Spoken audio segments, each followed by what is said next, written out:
11 വർഷങ്ങൾക്ക് ശേഷം IPL play ഓഫിലെത്തിയ പഞ്ചാബ് കിങ്സ് ടീം ആദ്യം ക്വാളിഫയറിൽ തീർത്തും നിരാശപ്പെടുത്തിയിരിക്കുകയാണ്. പോയിന്റ് പട്ടികയിൽ തലപ്പത്ത് ഫിനിഷ് ചെയ്ത് പ്ലേ ഓഫിലെത്തിയ അവർക്ക് നാണം കെട്ട തോൽവിയാണ് നേരിട്ടിരിക്കുന്നത്. റോയൽ ചലഞ്ചേഴ്സ് ബംഗളൂരുവിനോട് 8 വിക്കറ്റിനാണ് പഞ്ചാബ് തകർന്നടിഞ്ഞത്. സ്വന്തം ഗ്രൗണ്ടിൽ ആദ്യം ബാറ്റിംഗിന് അയക്കപ്പെട്ട ശേഷം വെറും 101-ന് പുറത്തായപ്പോൾ തന്നെ പഞ്ചാബിന്റെ തോൽവി ഉറപ്പായിരുന്നു. റൺ ചേസിൽ വെറും 10 ഓവറിൽ 2 വിക്കറ്റ് മാത്രം നഷ്ടത്തിൽ RCB വിജയത്തിലെത്തുകയും ചെയ്തു. യഥാർത്ഥത്തിൽ എവിടെയാണ് പഞ്ചാബിന് ഈ കളിയിൽ പിഴച്ചത്?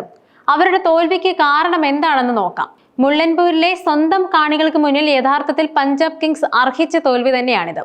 കാരണം പിച്ചിന്റെ സ്വഭാവം എങ്ങനെയാണെന്ന് പോലും നോക്കാതെ അനാവശ്യമായി അമിത അഗ്രസീവ് സമീപനം തുടർന്ന് പഞ്ചാബ് താരങ്ങൾ വിക്കറ്റ് വലിച്ചെറിയുകയായിരുന്നു.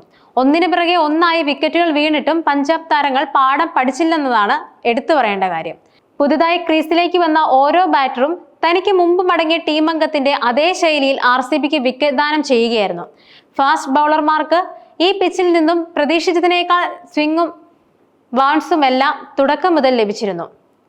RCBക്കായി ന്യൂ ബോൾ കൈകാര്യം ചെയ്ത ഭുവനേശ്വർ കുമാർ, ജോഷ് ഹേസൽവുഡ്, യാഷ് ദയാൽ പിച്ചിന്റെ ആനുകൂല്യം ശരിക്കും മുതലെടുക്കുകയും ചെയ്തു. ബോൾ നന്നായി പുറത്തേക്കും അകത്തേക്കുമെല്ലാം സ്വിംഗ് ചെയ്യിച്ചും ഷോർട്ട് ബോളുകൾ എറിഞ്ഞും അവർ പഞ്ചാബ് ബാറ്റിംഗ് നിരയെ സമ്മർദ്ദത്തിലാക്കി. പക്ഷേ പിച്ചിന്റെ സ്വഭാവം മനസ്സിലാക്കി സ്ട്രൈക്ക് റൊട്ടേറ്റ് ചെയ്തു മോശം ബോളുകളെ പ്രഹരിച്ചും ബാറ്റ് ചെയ്തിരുന്നെങ്കിൽ ഈ പിച്ചിൽ പഞ്ചാബിന് പിടിച്ചു നിൽക്കാൻ കഴിയുമായിരുന്നു.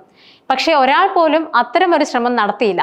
ഇതാണ് 101 റൺസ് എന്ന വളരെ ചെറിയ ടോട്ടലിൽ പഞ്ചാബ് ഓൾ ഔട്ട് ആവാനുള്ള പ്രധാന കാരണം. ഈ കളിയിൽ പഞ്ചാബ് കിങ്സിനേറ്റ വൻ തോൽവിക്ക് നായകൻ ശ്രേയസ് അയ്യർക്ക് ഒരിക്കലും മാപ്പ് നൽകാൻ കഴിയില്ല. കാരണം ഒരു ക്യാപ്റ്റൻ ചെയ്യാൻ പാടില്ലാത്ത പിഴവാണ് അദ്ദേഹം ഈ കളിയിൽ കാണിച്ചത്. ടോസ് നഷ്ടപ്പെട്ട് ബാറ്റിംഗിന് അയക്കപ്പെട്ട പഞ്ചാബിന് 3 ഓവർ ആയപ്പോഴേക്കും ഓപ്പണർമാരെ നഷ്ടമായിരുന്നു.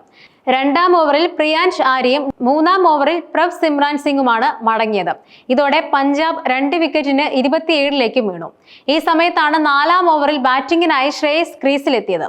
3 ബോളിൽ 2 റൺസോടെ ജോഷ് ഇംഗ്ലിസ് ആയിരുന്നു അപ്പോൾ ക്രീസിൽ. പഞ്ചാബിന് കളിയിൽ മികച്ചൊരു കൂട്ടുകെട്ട് ആവശ്യമായിരുന്ന സമയമായിരുന്നു ഇത്. ഏറ്റവും നന്നായി ഇത് ചെയ്യാൻ സാധിക്കുക അനുഭവ സമ്പത്തുള്ള ശ്രേയസിന് തന്നെയാണ്. ടീമിന്റെ അപ്പോഴത്തെ സാഹചര്യവും പിച്ചിൽ നിന്നും പേസർമാർക്ക് നല്ല പിന്തുണയും കിട്ടുന്നുണ്ടെന്നും മനസ്സിലാക്കി ഒരു ആങ്കറുടെ ഇന്നിംഗ്സ് ആയിരുന്നു ടീമിന് ശ്രേയസിൽ നിന്നും ആവശ്യം.